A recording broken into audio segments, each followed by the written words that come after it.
दोस्तों, बीजेपी की मुश्किलें घटने का नाम नहीं ले रही हैं, क्योंकि एक और ऐसा मामला सामने आ गया जिसने पूर्णतः बीजेपी सरकार को फंसाकर रख दिया है। जी हां, बीजेपी के एक प्रत्याशी ने, बीजेपी के एक उम्मीदवार ने ऐसा फेक वीडियो अपलोड कर दिया कांग्रेस को बदनाम करने के लिए, जिसमें खुद ही वो फंस गए हैं और साथ में बीजेपी को भी फंसा दिया है।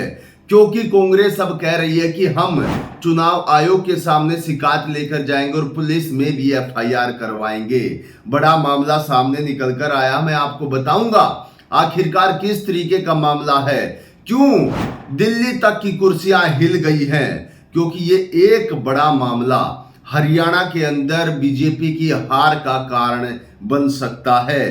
कांग्रेस को बदनाम करने के लिए बीजेपी के हाल ही के प्रत्याशी ने ऐसी वीडियो, फेक वीडियो अपलोड कर दी, जिसके बाद से बीजेपी सरकार घिर कर खड़ी हो गई है और कांग्रेस एक्शन लेने की कह रही है कि हम चुनाव आयोग के पास शिकायत करेंगे, हम एफआईआर भी करवाएंगे। सबसे पहले आप हेडलाइंस देखिए, उसके बाद सारा मैटर समझ में आएगा। देखिए, बीजेपी उम्मीदवार असीम गोयल पर वंचित वर्ग को गालियां देने के आरोप, कांग्रेस ने कहा दर्ज कराएंगे एफआईआर, तुरंत उनकी गिरफ्तारी हो। जी हां साथियों, एक बड़ा झटका बीजेपी को लग सकता है, ऐसा झटका जो कभी भी बुलाया नहीं जाएगा और बीजेपी खेमे में यह झटका बहुत सारी चीजों को हिलाकर रख देगा।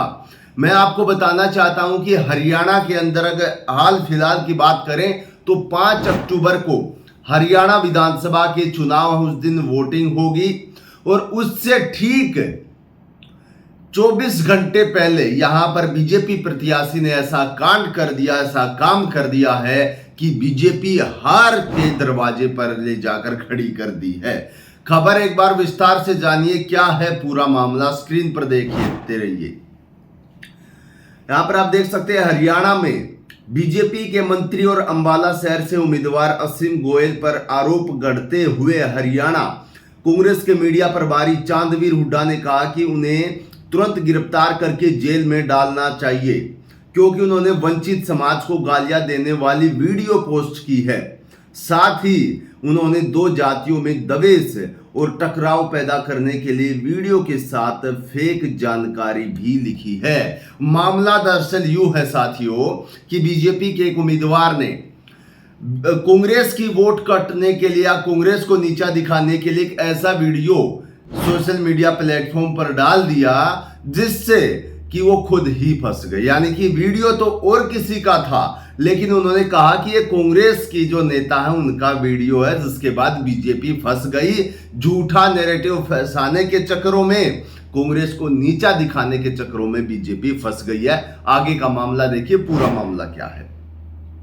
चांदवीर हुड्डा ने कहा कि बीजेपी के मंत्री और अंबाला शहर के प्रत्याशी असीम गोयल के खिलाफ कांग्रेस प्राथमिकी कराएगी, यानी कि एफआईआर कराएगी, क्योंकि असीम ने अपने फेसबुक पर दलित समाज को गालियां देने वाली वीडियो पोस्ट की है। वीडियो में एक महिला नेता वंचित समाज के खिलाफ आपत्तिजनक बयान दे रही है। यानी कि उस वीडियो में कोई महिला है जिसके हाथों में माइक है, वो जो अल्पसंख्यक है, या हम कह सकते हैं जो सीधे तौर पर इसमें बताया गया जो वंचित समाज हैं, उनको गालियां देते हुए नजर आ रही है। और बीजेपी के उम्मीदवार ने क्या कहा कि ये कांग्रेस की नेता देखिए किस प्रकार से वंचित लोगों को गालियां देने का काम कर रही है। और उसके बाद जब फैक्ट चेक उसका हुआ वीडियो का, वो वीडियो किसी भी जो कांग्रेस के नेता उसकी नहीं मिली। देखिए स्क्रीन पर वीडियो में दिख रही महिला कांता आल्डिया है, लेकिन असीम गोयल ने जातीय टकराव पैदा करने के लिए कांता आल्डिया को कांता हुड्डा और कांग्रेस नेता बताया है, जबकि आल्डिया की अपनी अलग पार्टी है और वो खुद वंचित वर्ग की नेता भी हैं। कांता आल्डिया का कांग्रेस से दूर दूर तक कोई भी संबंध नहीं है, लेकिन यहां पर कांग्रेस को बदनाम करने की बात आई है तो सीधे तौर पर कांग्रेस आगे आ गई है कि हम इतनी आसानी से नहीं मानेंगे। देश के प्रधानमंत्री नरेंद्र मोदी को इसका जवाब देना पड़ेगा।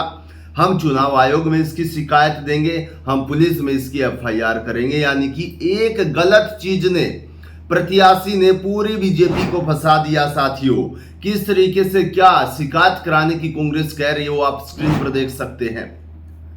कांग्रेस मीडिया प्रभारी चांदवीर हुड्डा ने कहा कि पार्टी पुलिस और चुनाव आयोग दोनों जगह शिकायत करने जा रही है। नियमों के मुताबिक असीम गोयल का नामांकन रद्द होना चाहिए और उन्हें तुरंत जेल में भेजा जाना चाहिए। बीजेपी को भी असीम गोयल की हरकत पर स्पष्टीकरण देना चाहिए, क्योंकि दलित समाज को गालियां देने वाली वीडियो पोस्ट करने पर समाज में भारी रोष है। दलित समाज बीजेपी को वोट की चोट से सबक सिखाएगा। जी हाँ, यानी कि कांग्रेस सीधे तौर पर आमने सामने हो गई है और कह रही है कि जो आला कलाम है उसको इस पर स्पष्टीकरण देना चाहिए। जो रोष पैदा हुआ है इस चीज को लेकर देश के प्रधानमंत्री या गृह मंत्री को इस पर स्पष्टीकरण देना चाहिए कि आखिरकार उनके उम्मीदवार जो प्रत्याशी है उसने क्यों ऐसा फेक वीडियो फैलाया। और उसके साथ साथ उन्होंने बताया कि उस प्रत्याशी की जो अंबाला से प्रत्याशी है वो ये चुनाव नहीं लड़ना चाहिए, उनका नामांकन रद्द होना चाहिए और उन पर एफआईआर सारी चीजें हम करवाएंगे। यानी कि एक बड़ी मुश्किलें बीजेपी के लिए खड़ी हो गई है। और इस वीडियो में जिस प्रकार की जानकारी आ रही है उस हिसाब से बीजेपी अब एक बार फिर से लो फेम पर चली जाएगी, क्योंकि इस तरीके का वीडियो और एक प्रत्याशी के द्वारा आपने पिछले कुछ दिनों में सुना होगा किस प्रकार से कंगना रनौत ने पूरे बीजेपी में खलबली मचा दी थी। लोग कहने लग गए थे कि बीजेपी को हराने के लिए कंगना रनौत ही काफी है। इस तरीके का माहौल यहां भी हो गया है। इस वीडियो ने पूर्ण रूप से खलबली मचा दी है और हम आपको बताना चाहते हैं साथियों कि किस तरीके से अगर हम हरियाणा की बात करें या जम्मू कश्मीर की बात करें या आगामी चुनाव हाल ही में अगले महीने नवंबर के महाराष्ट्र की बात करें, झारखंड की बात करें, इनमें तो बिल्कुल लगातार भी चुनाव होने हैं। और अगर हरियाणा से चुनाव बीजेपी हार जाती है तो बड़ा झटका आगामी विधानसभा चुनाव में भी लगेगा, क्योंकि इसके बाद महाराष्ट्र में चुनाव है, उसके बाद झारखंड में, और अगले कुछ महीनों की बात करें तो अगले महीनों में साथियों अगले साल दिल्ली में भी चुनाव है। जी हाँ, और उसके साथ अगर हम बात करें सीधे तौर पर तो यूपी जैसे बड़े सूबे में भी चुनाव आगामी सालों में आने वाले हैं। तो इस पर क्या इसकी राय होगी और किस तरीके से बीजेपी को बड़ा झटका लग सकता है अगर यहां पर बीजेपी हार जाती है तो। और उनके प्रत्याशी इस तरीके के काम कर रहे हैं कि उनको बस हरा कर ही यहां से मानेंगे। तो ये बड़ी खबर निकल कर आ रही थी, इसके बारे में आपकी क्या राय है कमेंट बॉक्स में आप हमें बता सकते हैं। आज की वीडियो में इतना ही। सभी साथियों से अनुरोध करता हूं इस वीडियो को ज्यादा से ज्यादा शेयर करिएगा। सभी साथियों को नमस्कार, जय हिंद।